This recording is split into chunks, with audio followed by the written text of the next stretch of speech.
शौनकांना सांगू लागलेत कथा. आणि पैसा हे सर्वश्रेष्ठ मूल्य समजून तो अनेकांचं धन दौलत लुबाडत होता, व्याजाने पैसे देत होता, व्याजापट्ट्याचा धंदा करत होता, लोकांना फसवत होता, लोकांच्या जमीन नावावर करून घेत होता, तो लुबाडत होता. अनेक प्रकारची फसवणूक त्यांनी त्या ब्राह्मणाने करत होता. देवराज नावाचा ब्राह्मण हे सूत शौनकांना सांगू लागले.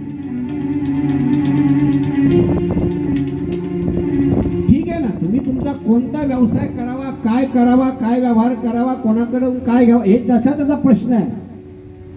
पण आपण जे धन कमवलंय त्याच्यातला काही भाग दान धर्म करावा, देव धर्म करावा. हा देवराज ब्राह्मणाने काही दान धर्म नाही, देव धर्म नाही, काही नाही, नुसतं लुबाड लुबाड लुबाड लुबाड. बघा, दानानं धन पवित्र होतं.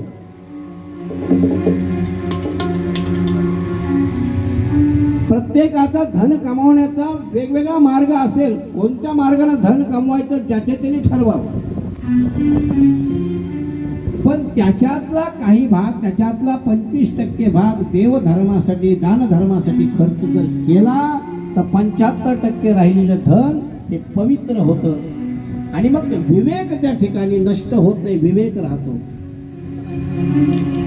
पण हा देवराज ब्राह्मण विविध मार्गाने लुबाडणूक करून धन कमीत असून सुद्धा दान धर्म, देव धर्म कधी करत नव्हता. तो सगळी आपली संपत्ती जी आहे परस्त्रियावरती खर्च करत होता. त्याचे आचार विचार आणि उच्चार सुद्धा सात्विक नव्हते. आपल्याकडे पैसा किती हे महत्वाचं नाही, आमच्याकडे धन किती महत्वाचं नाही, आमच्याकडे बंगले किती महत्वाचं नाही, आमच्याकडे गाड्या किती महत्वाचं नाही आहे. आमचा आचार विचार श्रेष्ठ असला पाहिजे. एखाद्याकडे धन नाहीये, दौलत नाहीये, बंगला नाहीये, गाडी नाहीये, काही नाहीये, पण आचार विचार श्रेष्ठ आहे, तो सगळ्यात श्रीमंत आहे.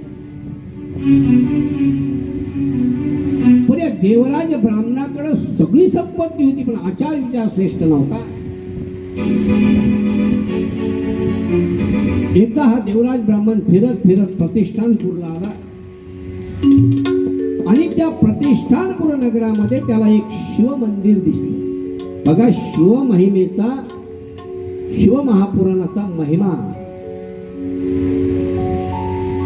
सूत शौनकांना सांगू लागलेले आहे. कितीही अधर्मी असू द्या, कितीही निधर्मी असू द्या, कितीही पापी असू द्या, कितीही लबाड असू द्या, कितीही दुष्ट असू द्या, कितीही विवेकहीन असू द्या, तरीही भगवान शंकराची प्राप्ती झाल्यानंतर तो कसा मोक्षाने उद्धरून जातो या विषयीची महानता सूत शौनकाला सांगू लागलेली आहे. आपण कथा ऐकतोय म्हणजे निरुद्योगी आहेत म्हणून ऐकतोय असं नाही. प्रत्येकाला उद्योग आहे, पण जीवाचं कल्याण कशाने होत आहे, आत्मभूतीचा आनंद त्या शिवतत्वामध्ये हे जाणून घेण्यासाठी आम्ही आलेलो आहे. भगवंतांनी त्यासाठी आपल्याला आणलेला आहे. तो देवराज ब्राह्मणाला फिरत फिरत असताना सहज एक शिव मंदिर दिसलं. आणि त्या मंदिरामध्ये अनेक साधू संत साधनेला बसलेले होते.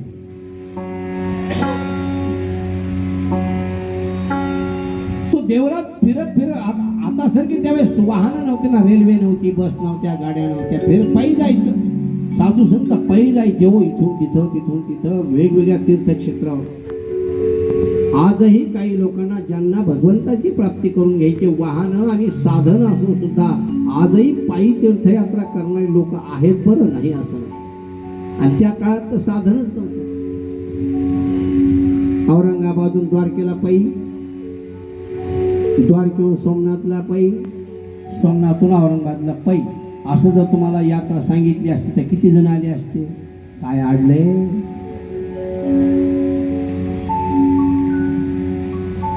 आता रेल्वेनी म्हणलं तर म्हणते चढ उतार नको, बसनी गेली असती तर बरं झालं असतं. बसनी ठरविलं तर बसनी नको, आम्हाला रेल्वेनी पाहिजे. म्हणजे आनंद कशात आहे? शिवपुराण ऐकल्यानंतर अंतर्बाह्य आनंद प्राप्त होतो, नाहीतर आनंद कशातच नाहीये. आम्ही कुरुक्षेत्राला महाभारताची कथा आयोजित होती, रेल्वेच्या ऐवजी स्लीपर कोच बसनी केली. अर्ध्या लोकांनी रद्द केलं, नको बस